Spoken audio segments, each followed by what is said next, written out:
This is the Mobile Tech Podcast, brought to you by worldpodcasts.com. Now here's your host, Tech Girl, Miriam Joie. Brought to you by Magna. Hi, and welcome to the Mobile Tech Podcast. I'm your host, Miriam Joie, and today is Thursday, April 10th, 2025, and I've got Stephen Jenkins here of Magna. Hi, Stephen. How are you? Hi, Miriam. Thanks for having me on the show. Good to be here. Thanks. Well, thanks for coming on. Folks, this is my first guest of the week. I have Austin Evans joining me later on for the news and reviews, so stay tuned for that. Stephen, Magna is a big part of the automotive industry, and I'm really glad to have you on. You recently announced a partnership with NVIDIA, and I want to speak with you about that. But first of all, give us a bit of context of what you do at Magna, where Magna is in the industry as a supplier to OEMs, to car manufacturers. Give us a bit of an intro and a quick, idea of where you stand in the entire software world of software-defined vehicles. Absolutely. So Magna is quite a large company, one of the top 5 when it comes to contribution to the automotive industry as a tier 1. Doing everything from metal bending to software to domain controllers and so on. And of course, my role is more towards the ADAS piece, more towards the software piece as well. We've been doing this for a long time as a group of people that have been bought up or merged towards different constellations, and we have a lot of experience in the area. So it's one of the areas where we're expanding and reaching out, and we're growing. And it's also an area inside of Magna that is having a lot of focus. That's fantastic. So how did this NVIDIA partnership come about? And can you tell us more about it? Obviously, in the industry, there's a lot of players in the supplier field. Everyone is trying to get on board the software-defined vehicle thing, which, makes sense. Obviously, it's pretty critical, right? But everybody's got a slightly different approach. I've seen some companies kind of dip their toes. Some of them are going full head on. But as a supplier, you're in a very unique position. So please tell me a little bit more about this NVIDIA partnership, how it came to be, what it entails. So I would say that the area we're working in is pretty large. As you said, there's a lot of different suppliers. There's a lot of different choices, which is good. I mean, you go back a few years, there wasn't as many choices. There is a lot of different choices now.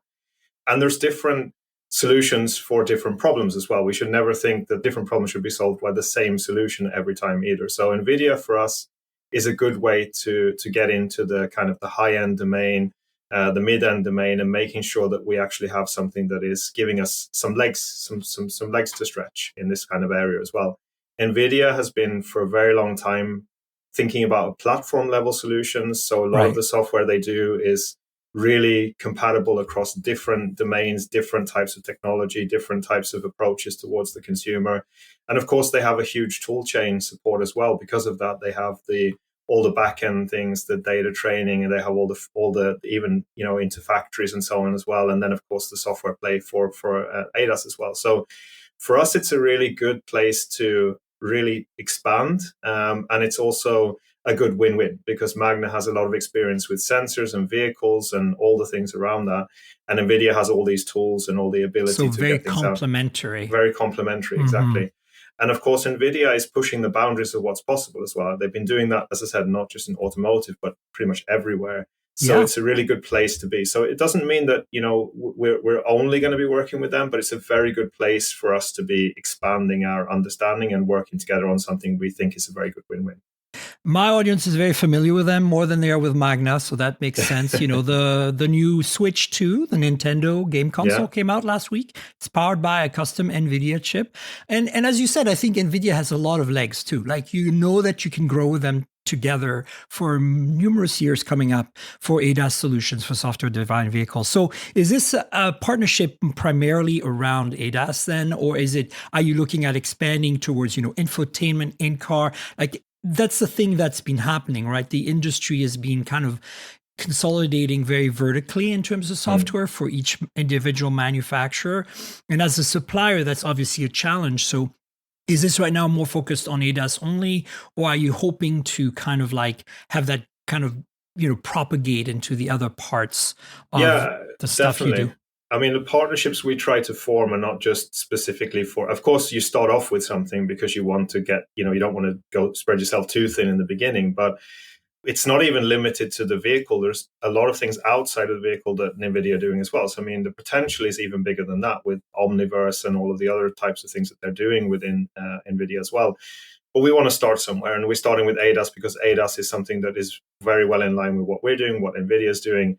And so in electronics and Magna, we're really, we want to make sure we're getting somewhere very quickly. And so that's a good logical place to start. But the possibilities are, of course, growing as the domain's growing as well. As you say, there's a lot of overlap. Understood.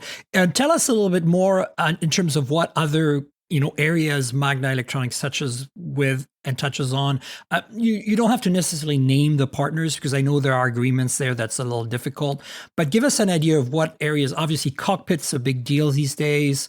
And then, the whole kind of stack of, basically how you control these zonal in microcontrollers, or rather, computers these days.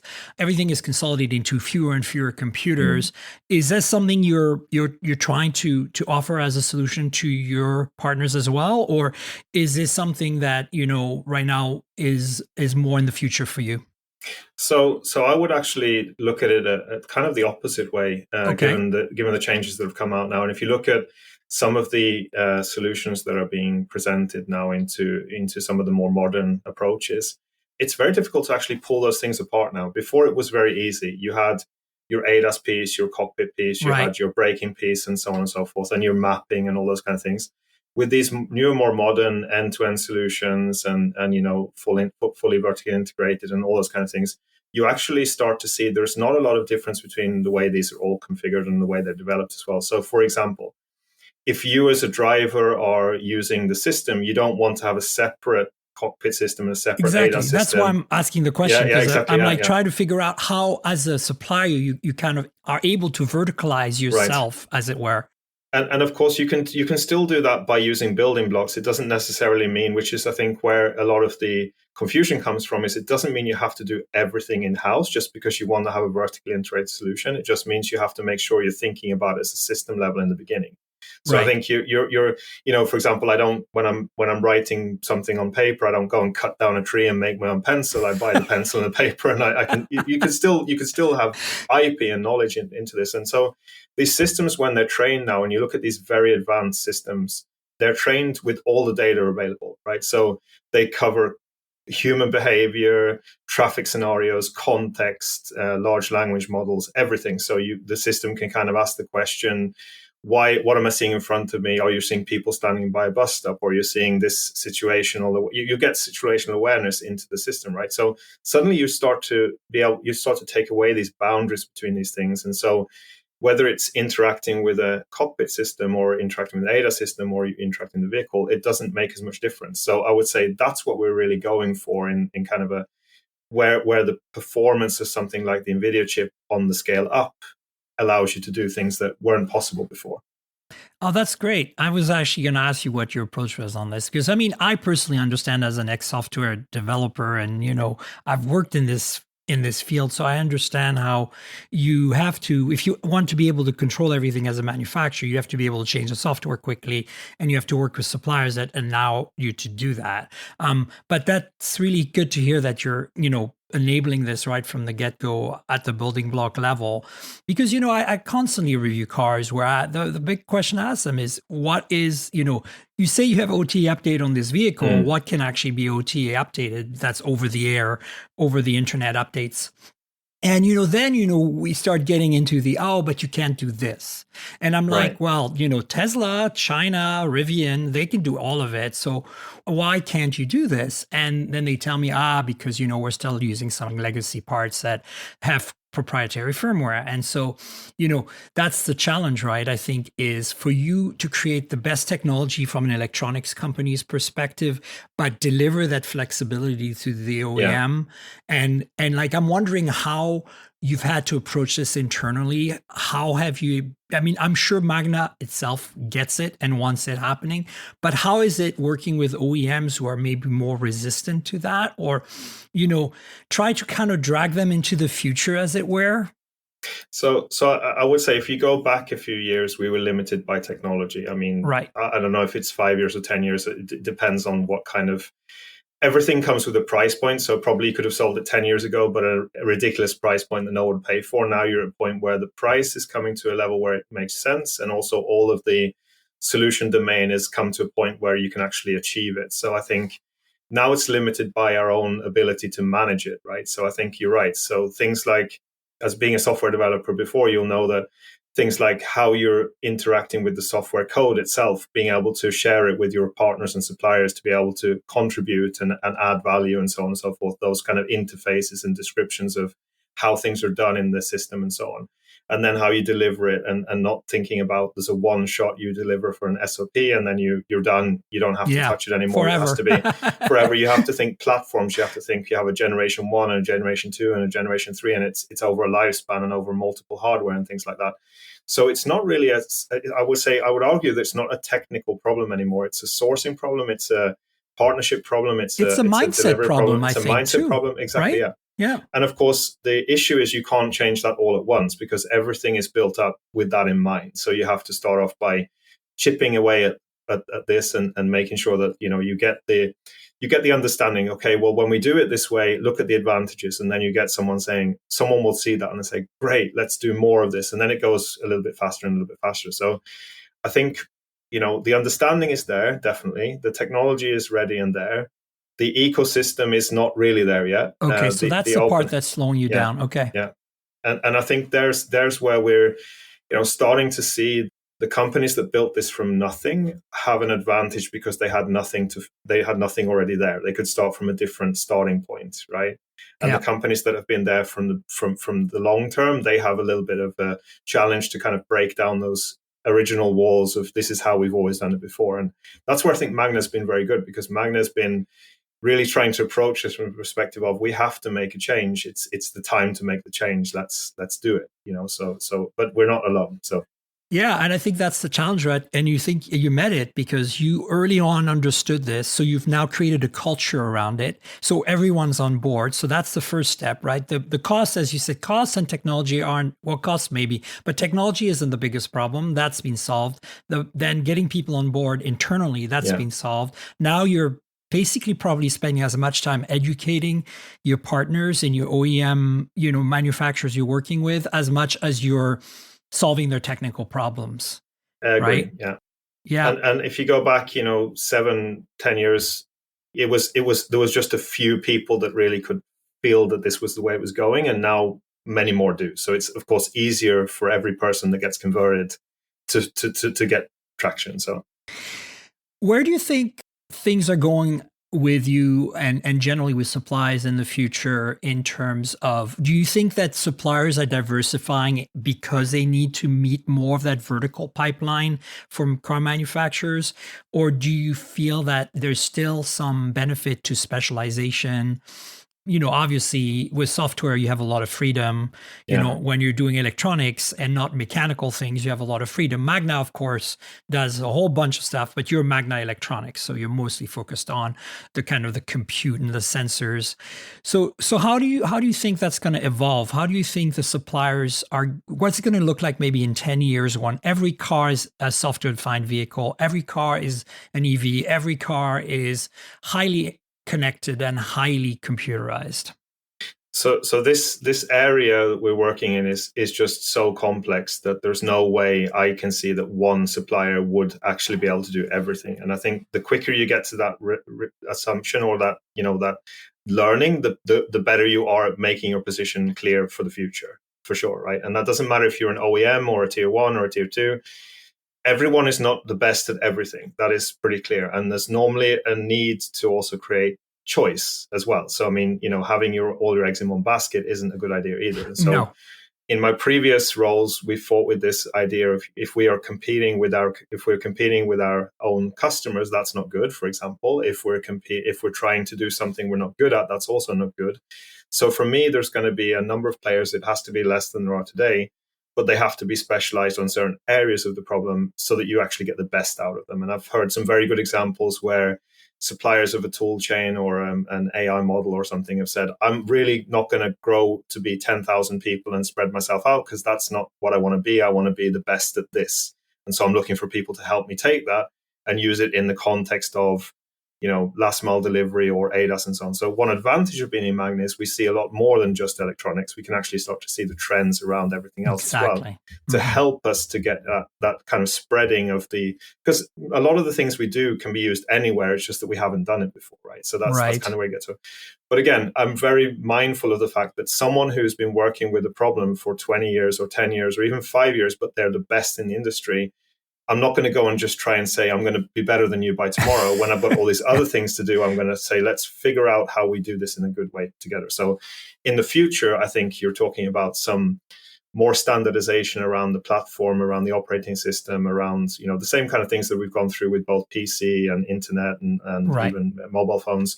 And there'll be some very good players in that space. And then there'll be some very good players in some of the software functionality space. And there'll be some good players in the sensor space. And we want to be in some of these areas, but not all of them 100%, right? So that's why we partner up with big companies like NVIDIA and say, you're good at doing the chips and you have a good ecosystem, you have good tool chains and good tool sets.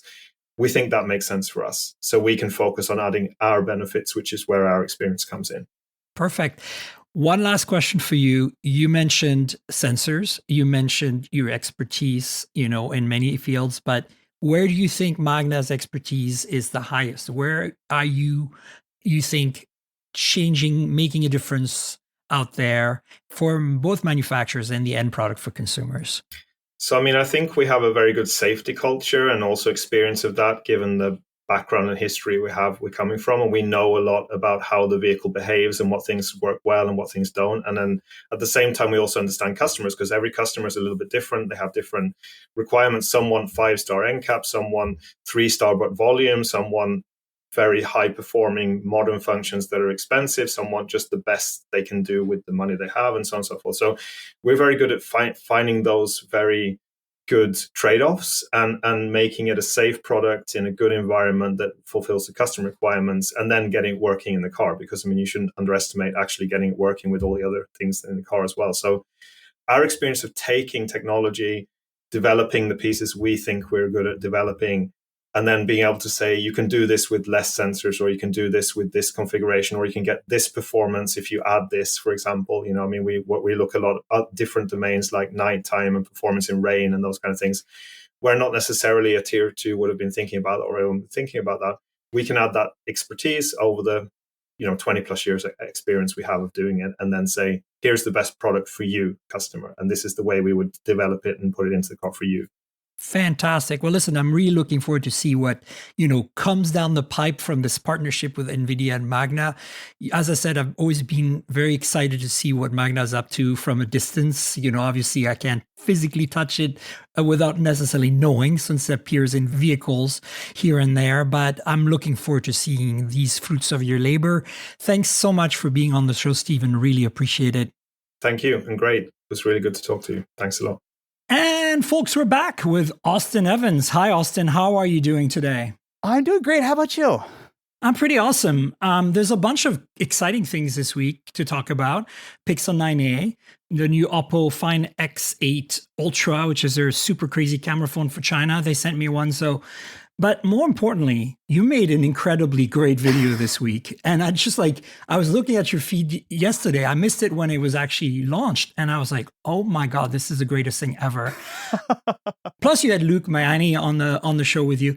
Yep. So tell us about this video. You decided to see if you could get the Apple lifestyle going for the price of an iPhone 16e, which is $600 for less than that. And that means everything. That kind of blew me away. I thought you were just going to do the phone and the laptop, and you had phone, laptop, watch, and iPad. Yeah. And you almost did the earbuds too, the AirPods. I can give you an exclusive on that one because I did get them. They just didn't show up for the video. Oh, okay. So they did arrive. They did arrive because you after. did put a little screenshot at the end of the order, and I guess they got lost for a second or something. It was a whole thing. Yeah. So essentially, the way I started to structure the video, the best deals I knew were going to be on eBay. So I knew I had to go into it with a little bit of sort of flexibility, because I couldn't just say I'm going to get X, Y, Z. I'm going to put a bid on this, and if I get it, then I'll save $20 here or there. So the whole thing was a little bit sort of flexible. So what I did was I started out with the iPhone. So I chose an iPhone XR. I got a clean XR with 128 gigs of storage, but it had a bad battery, which I didn't realize until I had opened it. So I was like, That was actually really impressive, honestly. I mean, because the amount of storage at least helped a little bit. It's 64 based on the XR, right? 64 base, 128. I don't remember if they did 256, but yeah, it was a 128. So at least 128. Yeah, it's barely squeakable right now. Yeah. Which that was actually like not a huge problem. The big problem for me was when I was setting up the phone. I was transferring from a phone that had so much storage. Yeah, exactly. So it was I think I had to restart and reset the phone, reset Apple Pay like 3 different times before I finally got it to work. Wow. But the 10R was fine. The problem with the 10R was the battery. Yeah. And then the battery replacement was not fun because it's like, I'm amazed you did it. I thought for sure you were going to cut and forward to 2 weeks and say I brought it to the guy near the shop because I mean even look my background is electronics and engineering. I've fixed a million things before, and even there's some stuff I'm just like it's just faster and safer for someone else to do it. Yeah. So kudos for doing that on the video. That was amazing. Thank you. We did the Apple self-service repair a year or two ago where they send you like the giant the machines. Yeah. Wow. And like you do that and it is the world's simplest thing. Like the thing's open in like 3 seconds, but you're out there with the hair gun, with like the heat gun, and you're trying to like open the sealant, and it's so stressful because with the battery, they have those little pull tabs. And you're supposed to pull and twist, but the problem is that if that adhesive snaps, the adhesive is underneath the battery, you're cooked. There's like no way to get in. So I was just like stressful. Like at the end, I was worried too. Yeah, it was. But hey, you know what? End of the day, battery's in there. It all works fine. No big deal. So does it complain about the battery not being official once, or does it continue to complain about that forever? It only complained to me once. Okay. So I know that some people say it pops up like maybe like when they restart their phone or whatever. But I only had it show up for me once. But I know they've changed that over the years because it used to be much more aggressive. And now I think they've kind of calmed down a little bit on like, hey, it's not, we can't tell it's authentic. Like, how much did you pay for the phone ultimately? So I paid, I believe, $140 for the phone, and then $20 for the battery. Exactly, yeah. So it was a little more steal. Well, you say that. In hindsight, I could have spent a little bit more and got like a 12 mini. So if I would have found a 12 mini, I probably would have maybe spent another $30 or $40, which I think is worth it. But at the time, I was hoping I didn't have to pay that for that battery. So if I hadn't have grabbed that battery, and if I was able to live with it or it had decent life, I would have been in much better shape. But that was the thing with the video. I didn't know until I got the things in. So that was why we did that first unboxing with Luke. That was my first time seeing all the products to figure out, okay, what do I need to fix? What do I need to repair? What do I need to swap? Which is why I wanted to try to leave some sort of budget to work with. But it was a fun challenge. I mean, I think what was really great about it is that because even though I agree with you, you could have probably bumped the price of the phone a little bit and gotten something better. But the 10R is so much the same as the 16E today, like from, 7 years ago, whatever it was, 6 years ago. And I think that's a good match in a way, right? Because really that's kind of the successor, be a single camera, the basic entry model screen, right? And it's still supported, which is kind of, you squeaked right by there. Yeah. And actually I was really impressed, the pictures and videos you took with it. By the way, gorgeous 911 Targa you've got. I didn't know you had that. Thank you. Very nice as a car enthusiast myself. But yeah, so, that was one thing. And then you did the iPad 7th gen, right? 7th gen. Base model. Yep. And I couldn't believe, what was that, $65, $70? I think I got it for $75. Yeah, it was actually, that was one of the things where I didn't realize until doing this video at how expensive old iPads are. Well, because they hold their value. What do you do with it, right? Yep. That's exactly it. So I was like, oh, okay, well, I'm sure I'll be able to find this for, $50 or whatever. And you can find some like really old iPads. But the problem is that once you get the really old iPads that aren't supported anymore, even like Netflix might not work on it. Yeah, exactly. That defeats the whole point. Exactly, yeah. So the iPad was fine. Honestly, I had no real issues with the iPad. I spent extra like $10 buying a little like sort of flimsy case for it, which that was a mistake. I wasted that money. It wouldn't even like hold the iPad up by itself. But the iPad was one of those areas where the only thing that was actually annoying is the fact that it has like basically the mono speaker. It has technically stereo speakers, but it's only on one side. Yeah. So like, oh man, it's been a while since I've heard an iPad that only I'm hearing in my right ear. But besides that, it was like totally fine. Like, I mean, I was amazed you were able to upgrade that to the latest iPad OS. And it ran okay too. Like, I mean, it seemed to run better than the iPhone, actually. That's exactly what I was about to say. To be fair, I think I asked a little bit more out of the iPhone and the iPad, like scrolling on Kindle or whatever. But it was a eye-opening experience. The same thing with the watch, which I have here. The watch, This was You're actually still wearing it? I'm not. I will say once the video is over, maybe the things went over to the side. But with the watch, it's actually, I didn't mention in the video, I even got the LTE version, which was the same price because I don't know how many people are still running that. And that was how much? This was like $67 or something. Wow. Yeah, I mean, battery's not great on it, Of but course. battery wasn't But great. 81% is still, for something that's that old. Yeah. For that you spend that little money on, like it's a 5 series too, which is like Yeah. actually usable, right? Yeah. Wow. The only problem I had with it was battery. Like, and again, I would have had most of the same problems when it was new, right? Because this was, I think, kind of in the era where like battery life was a little slow, and importantly, like the charging is so slow on these things, right? So the newer Apple Watches charge, I don't know, twice as fast, whatever. So you can actually, take a shower, drop it on the charger for 30 minutes, and you're good to go. But with this, you drop it on for 30 minutes, it charges 25%. You go, okay, cool, I'll come back 30 minutes from now. Yeah, I hear you. Did you ever replace the screws that closed the iPhone because they were missing? It's still held together. Okay. Here's the thing, I don't know how much those screws do because the adhesive that like sort of glues the actual display down is quite strong. I don't know if I would want to go swimming in a pool with the 10R. No. I mean, I don't think that phone is water. I think it's probably just IP67 at best. That's a great question. I don't remember because actually, no, I daily drove the iPhone 10R when it was new. I actually liked it more than the 10S because the battery was so much better. I remember the 10S generation, just the regular phone, at least the regular one, not the Pro Max. What did they even call it? Was it the Plus? The Plus. They was still the Plus back then, wasn't Max it? Plus Pro. Something like that, yeah. I just remember the regular size 10S was like the battery was terrible on. So like, you know what? I'm just gonna use the 10R, like whatever. And I was so much happier because the phone lasted all day. And fun fact, out of all the somewhat things that have not held up well in the 10R, battery life, once I put a new battery in, totally fine. Like I didn't even have to think about it. That's nice. Wow, that's impressive. And then you got the Apple Watch, and then you got the Mac. So the Mac, I was really impressed. And I was surprised that you didn't actually try to get replacement keys, because even though the butterfly is a little tricky to replace physically the keys, it's possible. You don't actually have to disassemble the Mac at all. Yeah. It's just you have to be very delicate because the mechanism is much more fragile than scissor keys. But I suppose if you're a touch typist, it doesn't really matter. Yeah. Because there were some key caps that were worn out, right? Basically, that's the only thing that was wrong with it, right? Yeah. So when I first got it, it was really stinky. Like I definitely been the smoke. Oh God, I hate it. Yeah. Yeah, it did not smell good. But honestly, after opening it up, dusting it out, I was afraid it was going to kind of be sort of still lingering. But once I had sort of cleaned it out, it actually was totally fine. So yeah, the only real problem was exactly like you said, the keys. It was like the A, S, and D. It was just a couple of the keys that had like the paint kind of worn off. But yeah. I mean, to me, no, that's fine. Yeah, to be fair, I've actually never tried to replace those keycaps because I know that you're right. That mechanism is very, very sort of delicate. So I didn't really think about it too much. Maybe I could have swapped it, but for me, I was just like, I just wondered if it crossed your mind at all. It did not. No, no, you're like, screw that. We're well into this video now. I'm just going with it.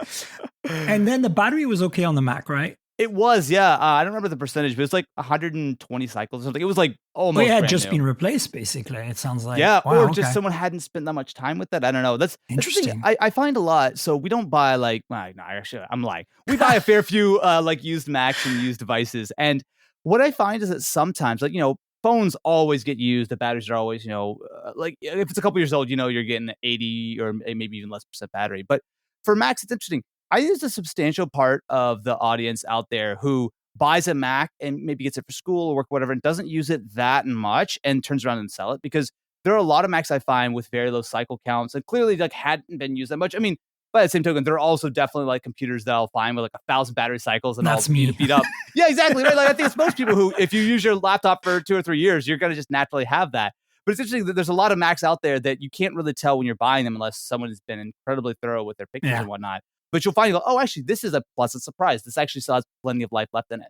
That's great. I thought this was such a great video. I mean, thank you. Such an interesting exercise, too. Like, you can actually join the Apple ecosystem with the latest stuff for a reasonable price. I mean, it's not sustainable long term because a lot of these devices are going to drop off the cliff in terms of support, right? Yeah. I spent a total of $532 to get the 2019 MacBook Pros. That was the quad-core versions, which had the touch bar and the 4 ports. Yeah. iPhone XR, iPad, Apple Watch. And the thing is, I had that extra money once I had sort of bought, and that's including like paying for the upgrades and stuff.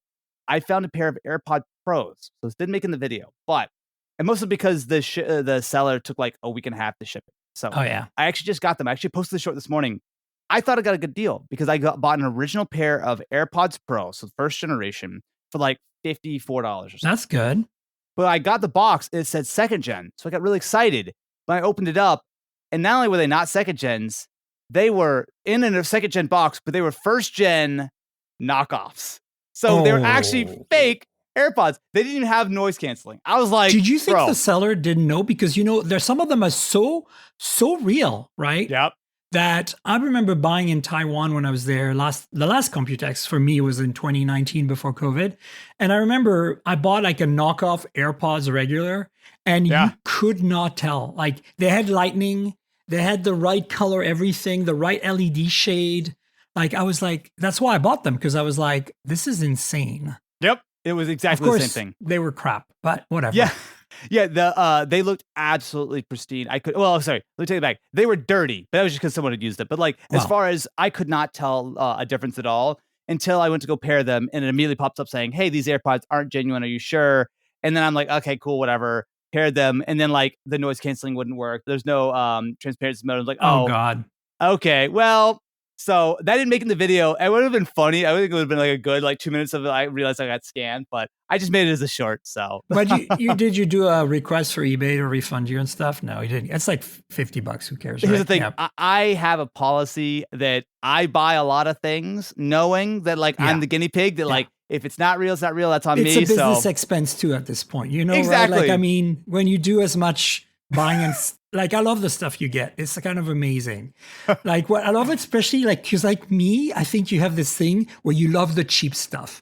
I have this, I want to democratize technology, right? And so I've always been very excited about affordable devices, because even, or janky kind of like knockoffs and stuff, because they're fascinating, right? They do suit a certain part of the market, otherwise it wouldn't exist. But at the same time, it's like some of it isn't bad at all, right? And this is a good example, like $600. You could use this for a year or two. Say like you're completely screwed with the economy right now. You lose your job, all your Apple devices die. $600, you can get back on board. Wow. To me, that's where I get so excited about this stuff. And so I'm wondering, how long did you take in terms of research? How long ahead did you have to plan to actually get this? Or did you say, we'll just make the video whenever we get all this stuff? Yeah. So basically, we greenlit the idea, I don't know, a few weeks before we actually got started. The thing for me was, so I knew that we started working on it when the 16E was announced at $600. That's exactly when we started working on it. So I think I probably spent about 2 weeks sort of on eBay trying to find items. Because like I said, I had a list. So as I was doing some research, I was like, okay, I want, at least a 10R, maybe like an 11 or ideally a 12, but probably not. Could I fit an M1? Probably not. So kind of what's the oldest sort of Intel Max still supported? I basically had 2 or 3 options for each product, but that's when I started bidding. So there's a point in which I was bidding 3 phones at a time. Well, hopefully I get one of these. And it turned out that I did end up getting the 10R, but I was carefully juggling. Okay, if I get this one, I have to cancel this one, and back and forth. So it took a little bit of time to sort of put the whole thing together. But the nice thing was there are always options on eBay. And I did specifically only use eBay for this. I know some people are like, oh, why don't you use Back Market or whatever? But what I find is you get a better selection. Yes. And for my purposes, I was willing to gamble. So if I was going to save $20 and maybe get something that's a little bit sus, that was a perfectly reasonable trade-off. Which, to be fair, you buy on some of these refurbishing sites. They're not necessarily going to be guaranteed better quality anyway. Yeah. So, but yeah, it took a couple of weeks to actually track down all the items. Then I had hit up Luke, hey, do you want to come out? Because really, this video was, I saw the 16E. I'm like, $600, that's crazy. And I was thinking about the video he had done, where I think he'd done $300 or something, where he'd done the absolute bare bones, 15-year-old, whatever the case is, the oldest stuff. So I hit him up hey, man, I'm going to totally steal your video. You want to come help me with it? And he's like, yeah, absolutely. Of course. That's awesome. Great. Well, listen, I'll put the video in the show notes, the link to it. Folks, go check it out. And those of you watching on Patreon, we're about to give you a treat because we're going to show you some phones coming up. Speaking of affordable phones, you're a Pixel user like I am. I have a 9 Pro XL right now. And you know how good a Pixel can be, especially the A series. Every year, the A series is a hit ever since the first one. And the prices are still very decent considering especially what's happening right now with tariffs and stuff. Let's see if that stays. But right now, today, the Pixel 9a is out. I'm holding it up here. This is the white one, thankfully. I had a black one for the first day or two, and they recalled it because apparently there's some defective part, and they sent me this white one. The black one, honestly, do not buy it because here's my takeaway. This is very bland of a design because it's very iPhone-like. It's got slap sides now and the rounded corners, and it's lost the visor. So as you can see, it's perfectly flat. It doesn't have the beautiful camera bar that really is iconic, especially on the 9 series now. I think they really nailed that design. So they got rid of it. Of course, it's Google. They're going to shoot themselves in the foot any chance they get, right? But that being said, if you can live with its camera pill, I think on the black one, it blends in. It really makes the phone look really terrible. The other thing I want to show you is check out the bezels if you can see it on the video right there. Like those are chunky ass bezels. And at least it's even. Like last year's 8A had thinner bezels, but the bottom had that chin, which was kind of a god awful. Yeah. So imagine the black one with that. Now it makes the bezel look even thicker, right? Because you don't have that silver rim around it. Yeah. So that's my only thing with this phone. It's very generic in design. Get it in a light color, but this is not about the design. It's about the value and the fact that everything almost in this phone has been updated since last year. It's actually surprising. The only things that remain from last year are the ultra-wide camera, the front-facing camera, the wireless charging specs, which is just 7.5 watt, the fact that it's a plastic bag, but it's all matte, as you can see, like everything, it's metal frame, but everything is matte. So no fingerprints, nothing, nice. The other thing that's remained is, unlike last year, or the 9 series in general, that has a new modem alongside the G4. This has the G4, but it has the old modem, the 9300. That means no satellite connectivity. So that's it. Everything else, the display is the same display as the 9, just with chunky bezels of doom. I don't know why it's so bezel-tastic. Look at this thing. It's insane. Anyway, so other than the bezels, the display is exactly the same, which is amazing because in the past, the 8A series, like 7A, etc., they always had a slightly lesser display.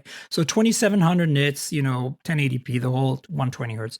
And then a bigger battery, 5100 milliamp hour. That thing goes for 2 days, no problem. And then you got the 48 megapixel camera from the 9 Pro Fold. So not the better, bigger sensor from the 9 series, but the 9 Pro Fold one. So that's basically everything is new. Oh, and charging speeds, I mean, you're going to laugh at this, are faster, 23 watts instead of 18. Ooh. Oh, let's go. I know. But look, $499. Yeah. 8 gigs of RAM, 128 gigs or 256. I mean, that's amazing. Like this is exactly what the 16E should have been. Yes. Yes. And I said that in my 16E review, I love the phone. I love the design. Aesthetically, it's beautiful. It's great. It's very iPhone. It's probably the best looking of all the iPhones right now, in my opinion. Yeah. Because, I find the camera pods are too ornamental on the current iPhone line. We're going to talk about camera pods on iPhones in a second. But I think the thing here is, if the iPhone 16e, I can kind of live without the ultra wide because I understand Apple's kind of really wanting to have like 1 camera, 2 cameras, 3 cameras on the lineup. But the lack of magnets for the MagSafe. Yeah. And the $600, are you kidding me? Yeah. $600. Like, I understand that you can't make it $429 like the SE was. I get that, especially today. But on this phone, like, they did it. Google didn't mess about. They did it right.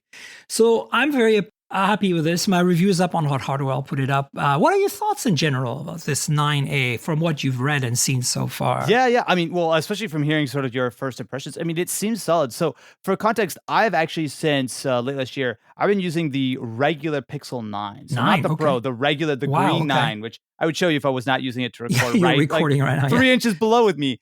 I've been so happy with this phone. So I actually wasn't planning on switching to the Pixel 9 this year. I actually have not daily drove. I've been daily driving Z Flips since day one. Yeah, you were like Samsung this whole time. Yeah. And so the Pixel 9, when I got it, I had it, I was doing a video on it. I'm like, okay, yeah, it's pretty good. But then I kept coming back to it. And this is the point where I was like, I don't know, I'm sure you're like this, where like, you'll be really amped about a device. And then one day something clicks in your brain and you go, I don't know, it's just not, I'm not feeling it anymore. And it was You're done. Like, exactly. Like I had just been using Z Flip for so long. I was, you know what? I want something different. let me actually spend some time with the Pixel 9. Originally, it was going to be for a little while. I'm like, oh, I'll just use it for a bit. And I'll move to S25 or try something else. But I just keep using it. Maybe when S25 Edge eventually shows up, maybe that will be the thing that kind of pulls me away. But I've been incredibly happy with the 9. And the fact that you're getting almost all of the same features, a very, very similar experience for, what is it, $150 less? Yeah, the best you can get right now on sale is a Pixel 9 for $650, right? Yeah. And it's the same amount of storage. So, like, I don't know. I think regular price is $799. So I think so, yeah. Which, I mean, it is always a little hard to judge some of the Pixel pricing because you're right. The Pixel 9, I got it on sale like 2 months after it came out for $650, right? So nice. The MSRPs don't tend to stick around for too long. I think the A series usually doesn't get quite the same kind of deep discount. Of course, there are probably thinner margins on that anyway. Exactly, yeah. But I mean, even so, what you're getting here is, it might not be like a huge headline, like, wow, insane, crazy deal, like, the old like OnePlus days or whatever. But what you're getting here is a phone that will do basically everything you need it to do without major compromises for a reasonable price. You're getting the years and years and years of software updates. You're getting, well, yes, like you said, it might not have the latest modem. You may not have, I mean, Tensor's not going to blow but it's fine. You've lived with it, right? Like, it's not great, but it's perfectly serviceable. And I think the other thing is, you point out the software updates, but more importantly, you get them first. And you get them without any crud from the manufacturer or from the carriers. You're getting, like, it's like an iPhone. You're getting exactly what Google wants you to get, right? Absolutely. And it's just a good general experience. Like, I think that's like the bottom line, right? I think that for so many years, I feel like the Pixel line has almost kind of underperformed what it should have been. Yeah. But I feel like the last year or two, especially with the Pixel 9, there's not really any obvious things you can point to. Yes, you're right. There are certainly little things you can point to, but like, performance is fine. Everything else works well. Like, the cameras, the photos, like, everything about these things are so solid. And Google are still aggressively pricing this, especially when you consider sales, right? Like, they're a little bit cheaper right now. Like, I mean, I don't know if they can maintain this price right now. I'm hoping, I'm really keeping my fingers crossed, and I want everyone right now that's listening to cross their fingers really hard, because like I'm not sure they, like, honestly, this phone is so good, they could easily charge like $25-$30 more for it and get away with it right now. Yeah, but they're doing the right thing, right? I think that Google, for all the stuff we give them for killing products too early and yada yada, it's clear that they see real value in Pixel. They see real value in hardware. They've made the long-term commitments, and they continue to invest. So I would be very curious to see what the actual profit margins on Pixels are. I can't imagine it's all that particularly impressive. No. But I'm glad that, like, hey, they've stuck with it, and it's taken them 9 generations. But we're really in a spot where it's really easy to recommend a Pixel, just full stop. It's not like, you have an entire lineup. It's like Apple. It's like Samsung. You don't just have that one phone. Like, OnePlus, awesome, right? Oppo is great, right? We're going to talk about them in a second. But like, it's like Chinese phones. I got tons of them. I love them, but they're not really attainable to the average person walking into an AT&T store or Verizon or T-Mobile. This phone is sold by all 3 carriers. Yeah. And it's sold for Google Fi. Right now, there's deals where you can get one for free with a new line. Stuff. You don't get any of that with OnePlus because they're not sold by carriers. They only have 2 if you count the 13R model. And Open is getting old, so fair. But like, at least, look, Pixel has an entire lineup, right? 9A, 9, 9 Pro, 9 Pro XL, and 9 Pro Fold. That's incredible, because in the US, we have zero choice. Like, think about it. You could get a Moto Razr, you could get a Moto Edge, which is a mid-range phone. You get a Moto G if you're on a budget, on a prepaid. But then honestly, I'd say buy this instead, because it's way, way better.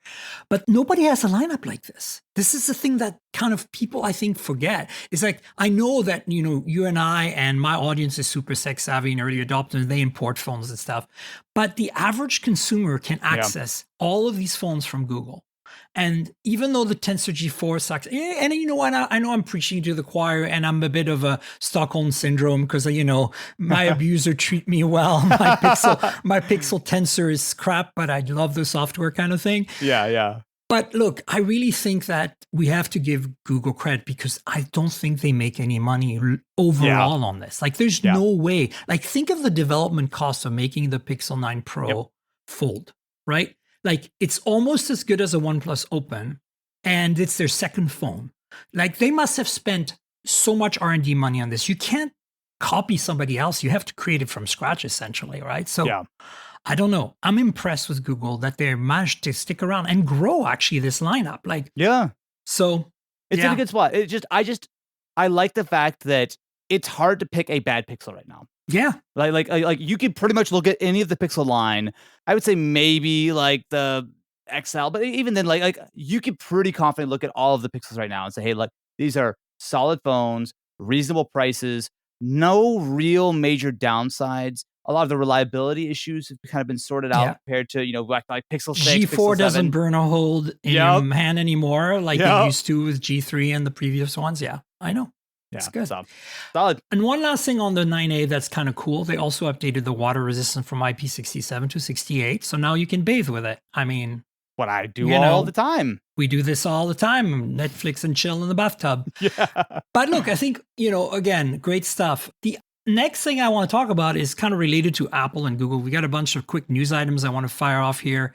We talked about the iPhone camera bumps, and speaking of the lack of visor on this, it looks like Apple's going to change things. There's some cases now that have popped up, and it's not the first time we've seen this, but it looks like the 17 Pro series is kind of reminds me of Poco phone a little bit. Like that, big rectangle at the top. What are your thoughts on that? I think they need a new design language, but is this the right direction? I mean, I always like to sort of reserve judgment until we see the actual full announcement, right? Sure. Because, you'll see the cases, you'll see the mock-ups, you'll see even like, I know Lou from Unbox Therapy did a video, I think yesterday, where he unboxed a couple of the models that looked fairly decent, and none of them look good. I mean, to be fair, you're right. I think most people can agree that the existing iPhone with the weird, like, sort of triple camera bump on the back is not exactly a beautiful look. Like it's been around since the 11 Pro or something. I think you're right. And, I think we've over time grown to just get used to it. But I don't think anyone can look at it and go, oh my God, what a beautiful device. Like when you look at 16E, the single camera, it looks so clean, it looks so sleek. So nice. Yeah.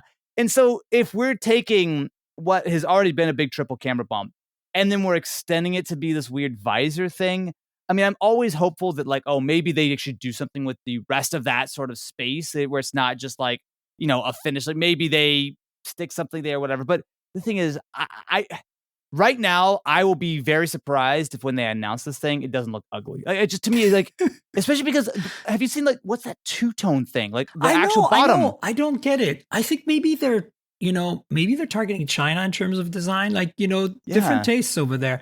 I think that, for us, at least in the West right now here, and especially in North America, where our choices are very limited, I think Pixel nailed the design best. Yeah. They kind of inspired themselves by Apple with the slab sides and the rounded corners. Yeah, it's a little copycatish, but I've grown to love it. But the visor as it is on the 9 series, other than the 9A, is beautiful. I think it really defines the design language for the phone. Samsung is less offensive than Apple, but it's also more bland. So, give and take.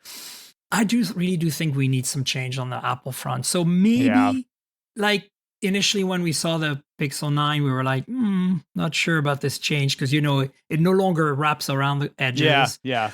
But then we saw it and it was just like, oh, yeah, right? Mm-hmm. And I think maybe the iPhone will be like that finally. Maybe that two-tone thing will work, unless it's a black phone, which... I hope so. That's the thing, guys. It's always hard to look at like these very early looks at things. Like you'll get an idea of the physical dimensions, but what are the actual materials? How do they sort of interact? Are they really going to be different? Is it going to be two-tone? Is it going to be some completely like? It's always hard to know. So like right now, I'm not encouraged, but also I'm going to keep an open mind until Timmy Cook pulls it out and we go, okay, yeah, exactly. Speaking of Pixels as well, we have leaks on 10 series pricing, and it looks like for especially the Fold is going to be pretty much identical, maybe a new chip, which makes sense because it's pretty solid and, they probably spent a lot of money creating the second generation, which is really great. So what we're looking at is it says that this article on GSM Arena, I'll put it in the show notes, says the Pixel 8 handsets will continue to start at $499 through the Pixel 12A and 28. I don't know how they can do that with the current economy. No way. Well, also, I understand that, like, I don't know where this sort of information was sort of sourced from. I understand. It's, a rumor at this Exactly. point. It's like, I could believe that that's like their goal is like, hey, like, this is where we're going to kind of like develop to. I find it hard to believe that anyone with any serious degree of confidence can tell me what the 2028 Pixel A12 or whatever version we were on, what that price is actually going to be. I can feel like that feels like it's great to have a goal. I would not bet on that goal. That's just what they're developing. Like, okay, we think it'll be around this price, and then we'll see what happens. But yeah, also, I know that the Pixel team leaks a lot, but come on, are we really leaking Pixel 12a right now? I agree. That's insane. But the news here says, I mean, this is not news. The rumor says that we're going to have a price drop on the Fold because it's just a processor upgrade, basically. So should be about, 1,600, which is 200 less than current. Although currently there's sales always. Yes. But the other thing to consider is $100 more for the 10 and 10 Pro XL. No mention of the 10 Pro. That seems likely to me simply because of the economy. And I wouldn't be surprised if the iPhones go up in price this year and the S series or even the Z series go up in price a little bit this year too.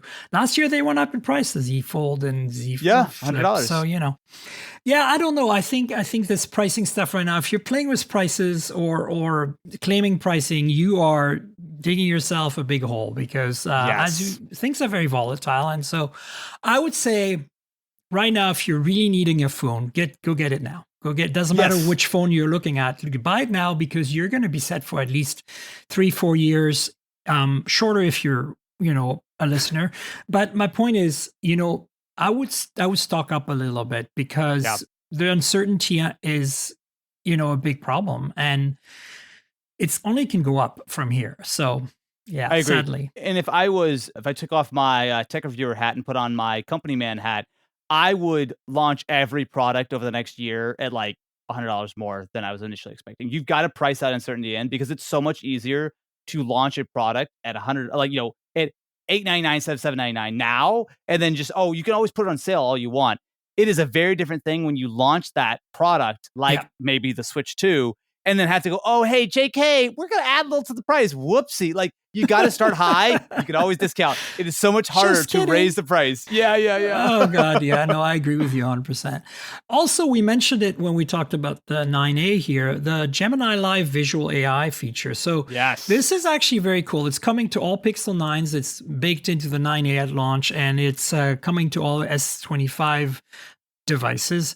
So, basically, Gemini Live right now, you can hold the thing and talk to it. Imagine now that you can tell it to look at your screen, but real time, like video, like screen capture.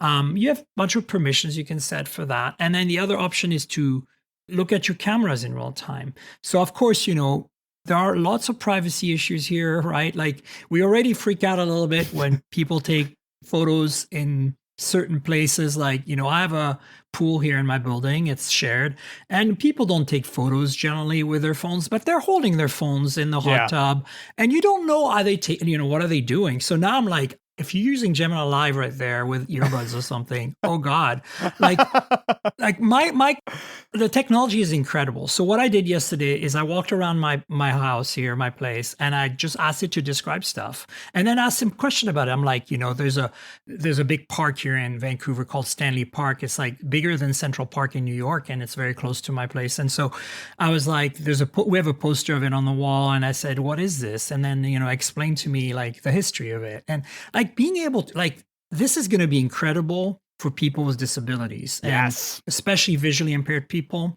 because you can literally ask it to describe everything and it just keeps going, and it only got one thing wrong. It thought my soda stream in my kitchen was a coffee maker, but everything else, like, it described accurately. It described that I had a Magic Mouse and an iMac on my desk. Oh, wow. Like, it described the color of it. It described I have a bunch of pill boxes for my medications. It described that they were pill boxes. I don't think it could get close enough to read the labels, but it's really interesting that it got most of it right. And a little scary too, because look, I'm pretty sure I didn't read the terms of service. It's not my thing because I'm an early adopter. I have to try the stuff out anyway. Yeah. But I'm pretty sure that Google's getting all this data to teach its AI, right? So Yes. you're giving away a lot of your personal life. In fact, I went in afterwards and deleted that data from Gemini just because it's a little creepy to think what they're doing with that data. The actual tech is not, I don't think is creepy, and I think is really impressive. But yeah, that's the thing. So what are your thoughts on this? It's really impressive. So yeah, I went to I/O last year where I Yeah. think they had shown off. I think they called it Project Astra at the time, and I've actually been able to talk with some of the engineers from Gemini as they've sort of been developing this, and I've been able to test some versions of it over the last few months, and it's been really interesting to see not only as it evolved because like the technology is really impressive because essentially what they're doing is they're sort of it's not like a actual live feed. Like I think what they're doing is they're like taking an image every so many frames and then trying to compute like basically they're trying to do this in the most economical way possible because if you were actually streaming 4K 30 FPS directly to the server, yeah. it'd light on fire, right? But what's cool about it is you're right, it works already to such a really high degree on your phone. As you assume this lands on other sort of devices, so whether it be some glasses or a headset or whatever the case is, like you can really see that sort of use case coming up. I was actually last week I was in Seattle for the Microsoft 50th anniversary, Right, yeah. and they showed off Copilot Vision, which I will say I didn't actually get to touch it, but someone like kind of walked me through a demo. It was very similar to what we were getting with Gemini Live. It was the same thing where you move the phone around, tell me what this is, tell me a story about the items you see, like all that kind of stuff, and it works really quite well. So we're definitely in an era where AI is vastly outrunning the text box, the field. It's actually really being able to integrate itself into your life in a much more meaningful way. I think it's going to be different for everybody. I don't want to speak for like what everyone's individual comfort level for each of these tools is, but what I can say is I'm very happy these things exist. Me You're too. exactly right. You can imagine if you were visually impaired. Oh my God! Just this would be such an incredible. This is such an incredible tool that you can use. Like I give you an example, right? Like right now you're in Taipei, right? You're talking to taxi driver. You need to use Google Translate. It's a bit cumbersome. You are going to the corner store and you're looking at a can and you're Google translating it visually. That's all great. Imagine now you just got Gemini Live running with your Pixel Buds or whatever preferred earbuds, and you just talk. Yeah. And it just does the stuff. Like you can say, hold the can and say, tell me what's in here. And it does the translating and it actually tells you. You don't have to there's no middleman anymore. And part of me is like, wow. But part of me is like, I'm too old for this. Like I feel like, get off my lawn, kids. Like seriously, like I'm having a moment where I'm like, wow, like this is happening. Like, ChatGPT, generative AI in general, it's kind of fun to play with and, generate like these images and like do the things like, refresh and revise my headlines for my stories by iterating with ChatGPT and Gemini. Suggest an email to customer service because, you have a certain style for that. And I'm terrible because I just yell at people because I'm, but oh, that's great. But when I'm starting to see things where an agent is on your computer doing things for you intelligently, without being destructive, without it's not generative so much. It's more like task rabbiting your life, your tech life.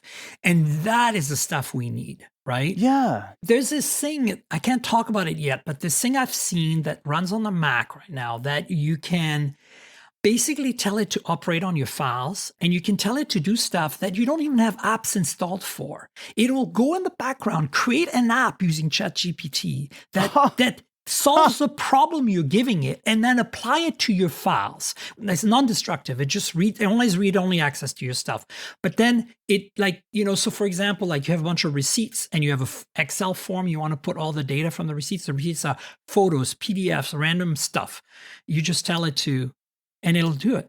And you don't have to install anything on your Mac. Like it'll spin off a virtual machine in the background. Yeah. Code for itself what it needs to fix using open source stuff from GitHub, and then actually create the stuff and then run it and then execute the task. And it does it in seconds. And you're like, this is where I want people to get off my lawn, Austin. Yeah. Like I worked as a software engineer. I wrote code. This stuff is happening in microseconds in the background, stuff that would have taken me hours to do 20 years ago when I was still in video games. Unbelievable. It is. And it's funny to think about everyone's approaching it from different perspectives too. Like I've seen there's certainly some versions that, you're right. It will be either in a virtual machine. I know that some companies are actually shipping stuff that will just take over your mouse cursor. There are browsers that kind of build this in. Again, at the Microsoft event when they were showing some of the Copilot stuff, they are using a virtual machine in the cloud. So basically you could be in the browser, say, hey, I want to order flowers. It spins up a virtual machine, opens the browser, starts navigating, and basically you're watching it do everything inside your browser. And at certain points, it will prompt you to say, hey, do you want the dozen roses or the 2 dozen? What do you want the space? Whatever the case is. The way they're doing it, I think, is very safe because it doesn't save any information. Like you have to put your credit card in every single time. You have to give it all the information every single time. It's a little bit on the slow side. But you can imagine, especially once that's paired with more voice features, when that's running on your phone, when you pull out your phone and go, hey, order me some flowers. It spins up a virtual machine in the cloud, opens a web browser, goes to do the thing. It chimes in, okay, hey, it's $35. You okay with that? Yeah, sure, ship it. And then you're done. But right? our phones are powerful enough now. You could spin that virtual machine on the phone and keep all that data locally and only go to the cloud for the weather info, the shopper info. Yeah. Like that's even better. And I think that's kind of where we're going. Yeah. I want to talk about some of the Chinese news really rapidly here. We've got the Find X Ultra out. I'm sorry, folks. I just got the box this morning. For those of you watching on Patreon, I'm holding the box for the Oppo Find X8 Ultra. This is their top-of-the-line camera phone. I'm just going to not unbox it because I don't want to. I need to rebox it. So here, there's a divider. And I think inside of here is a case and some documents. There is the phone, which I can't show you because it's in the thing, but look at this camera pod. Let me see if I can hold this up for you guys. I like how you say you're not going to unbox it and you proceed to completely unbox it. No, I'm not. I can't, anything that's destructive, I can't do. So I can't remove this wrapper and I'm not going to remove that IMEI sticker, but check out this camera pod. You can see how crazy it is. Huge. And also it's got this kind of pearlescent white color, which is cool. And then let's see, I'm going to show you what's inside here of the box. There is a charger and a cable and a SIM tool. And this is an 100-watt charger. I believe this is a 100-watt phone. Anyway, expect more next week on the show about this phone because I want to play with it a little bit. This is not sold anywhere else.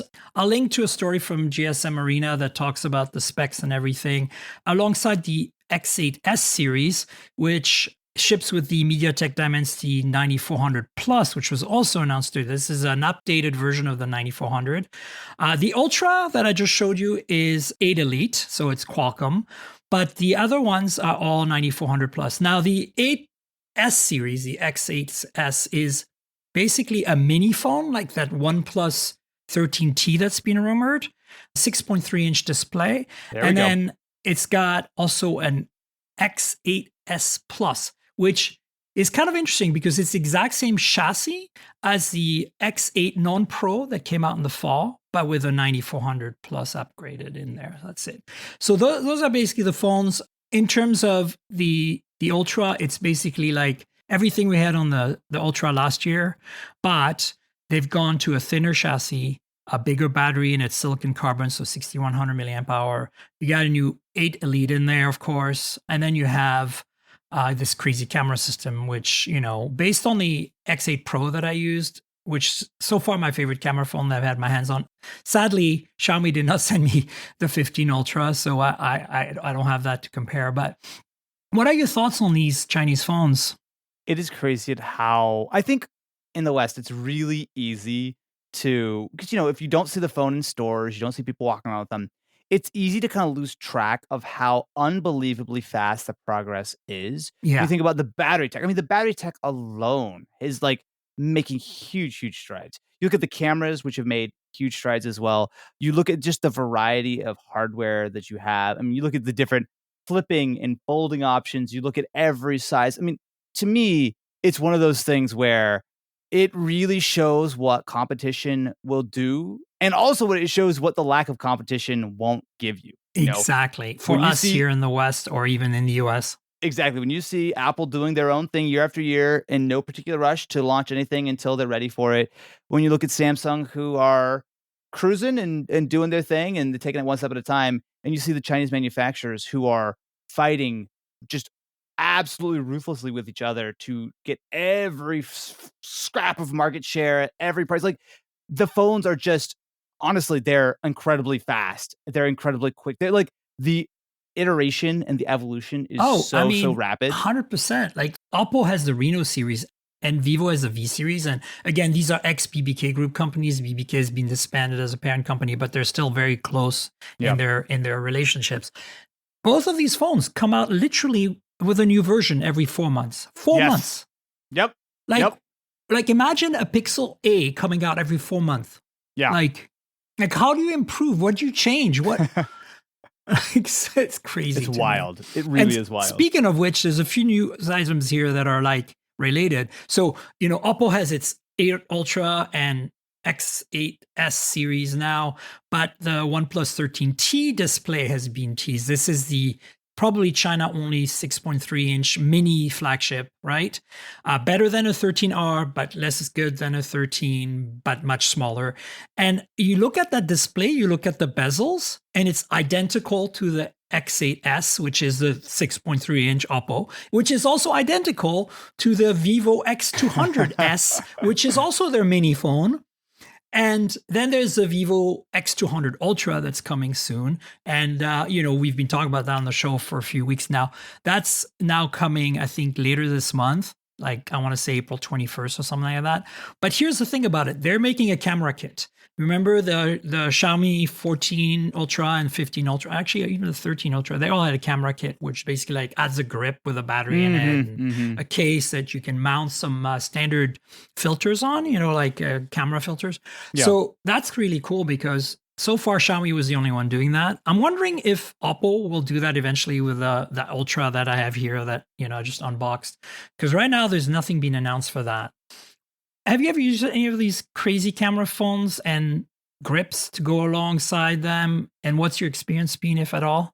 No, so I've never used any of the first-party grips. I've certainly tried some of the third-party grips that companies will make, but no, I've never used any of the ones, especially with the ones that have like batteries and whatnot installed, and certainly filter threads. That's one of the things that, oh man, I know that. I think who is it? Someone's selling right now, maybe it's a Moment. I think they're making a universal kit where you can drop. I think it's mostly for iPhone right now, but you can do like magnetic, like ND filters and whatnot, which would be so helpful. But the fact that the first-party companies are making this again comes back to what we were saying earlier. There's so much competition here. Everyone's trying to find every possible little inch of like, oh, hey, we haven't done this. We haven't done this. It's like, where's Samsung? Where's my filter kit for my S25 in log, right? Like, it's like, I just think that everyone's playing in different worlds and there's not enough like true competition. Like I think back to, again, I'm sorry to bring back Samsung here, but I think back to last year with the S24 launch. Right. I remember I was in the room and they were kind of talking about it. And people were like asking, like, oh, well, are you going to bring log? And they're like, log? Oh, yeah, from the iPhone? Yeah, I don't know, maybe. And then for S25, I remember having a conversation with someone at Samsung and go, hey, you know what? We heard everyone asking for log, so we brought it in. I'm like, cool, that's great. What about all the other things? You go, oh, well, we got Galaxy log. I'm like, cool, that's awesome. Look, with all due respect, I know that reviewers were here to try to critique or try to give you feedback and stuff. If it takes someone in a room for a briefing to say, hey, what about this feature? Should you do this feature? And that's the first time you think about it. Maybe you should be looking at the competition a little bit more closely because they've been on that game for a whole lot longer than a handful of YouTubers in the room saying, do you have log perchance? Yeah. But that's the mindset of, the Chinese market. It's the same with EVs, right? Like, it's like there is so much competition that, here we're just so isolated and it's going to get worse with this economy. So I'm like, that's why I'm like, say, go buy a Pixel because you're going to be happy for a while at least. You know? Yeah. I'll put a few news items related to that Vivo X200 stuff and the OnePlus 13T. We also have a bunch of teasers related to these products. Like, as I said, display for the 13T and a video trailer for the 200S, which is the Vivo small phone. And then CMF is, nothing's budget brand is coming out with a Phone 2 Pro, and we've mentioned that last week, but now we have a teaser for that. So again, check that out. I'm very excited about the CMF Phone 2 Pro because last year's Phone 1 for $299 was incredibly good.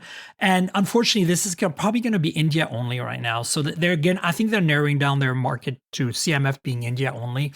So it's harder for us to get them this year. I've requested one and PR said, she was like, I don't know if we can even get you one this year. And I know she means it because, we're pretty tight. So it's like last year she got me one, but it was like a month later or something, Yeah.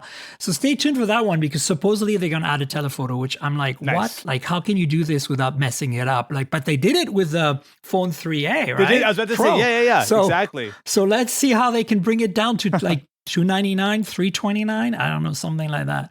But the other thing I want to kind of get your thoughts on is this Red Magic 10 Air. Does that mean Red Magic's going to make a thin gaming phone? And if they are, what are the thermals going to be like? That's an excellent question. So we actually just took a look at, I feel like a few weeks ago, at the 10 Pro. So right. The standard non-Air variant.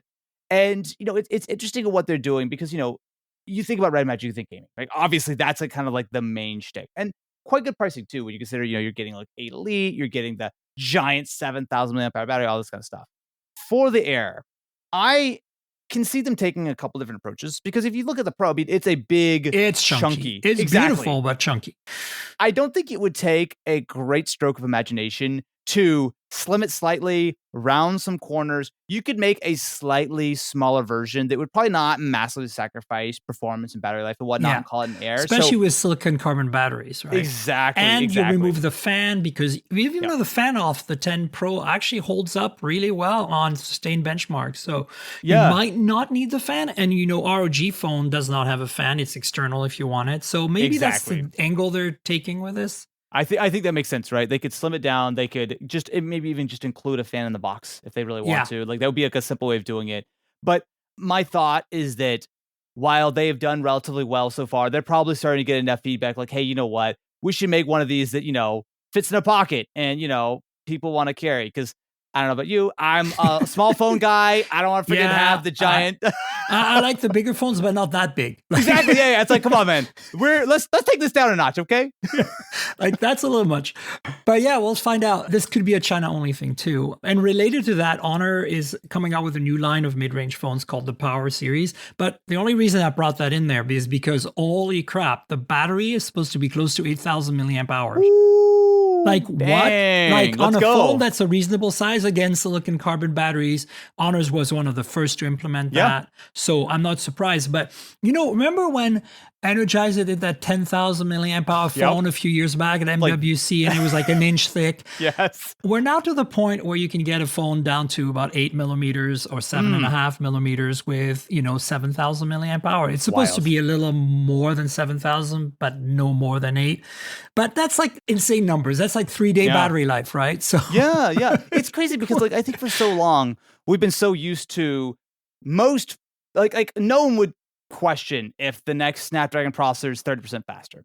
If someone brought out a 30% bigger battery next year, that would be unbelievable. So I think for so long we've just been accustomed to like, oh, it's going to get like 1% better a year or whatever. But now we're starting to see 5,000, 6,000, 7,000, maybe 8,000 milliamp hour batteries being a selling point, but not like a huge sacrifice to get to. Right. And it's nice to see, like, I feel like we're seeing more jumps in battery over the last 2 or 3 years with silicon than we have for the 10 years before that, right? So it's like, oh man, we're just getting even more reasons.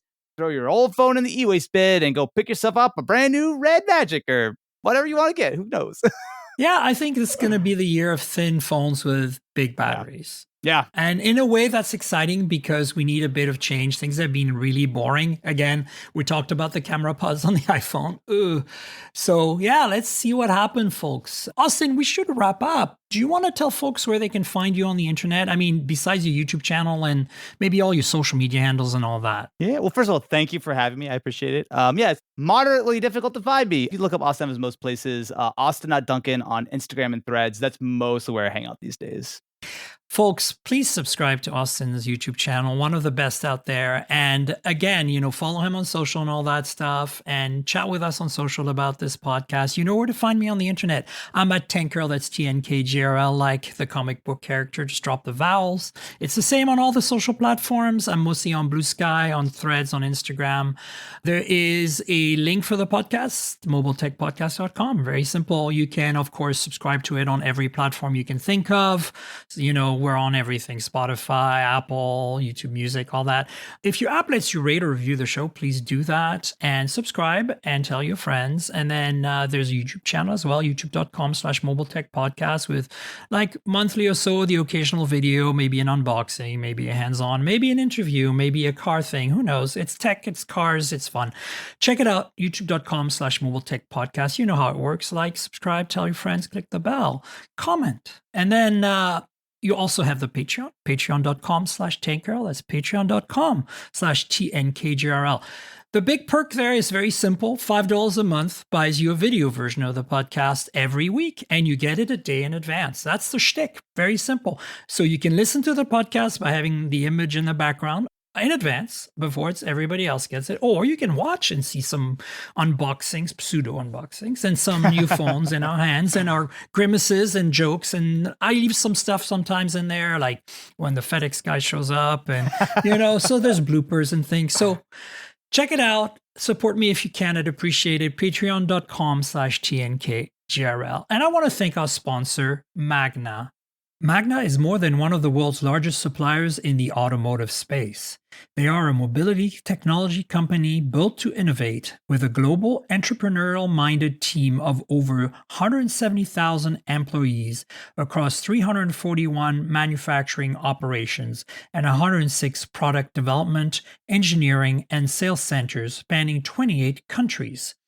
With 65 plus years of expertise, Magna's ecosystem of interconnected products combined with their complete vehicle expertise uniquely positions them to advance mobility in an expanded transportation landscape. And Austin, thanks so much for being my guest. I really appreciate it. Of course, thank you for having me. Absolutely. We'll have Austin on again in the future, folks, and stay tuned. We'll have a show next week. Until then, cheers, everybody. This has been the Mobile Tech Podcast with Tank Girl, proudly presented by worldpodcasts.com. You can visit us online at mobiletechpodcast.com.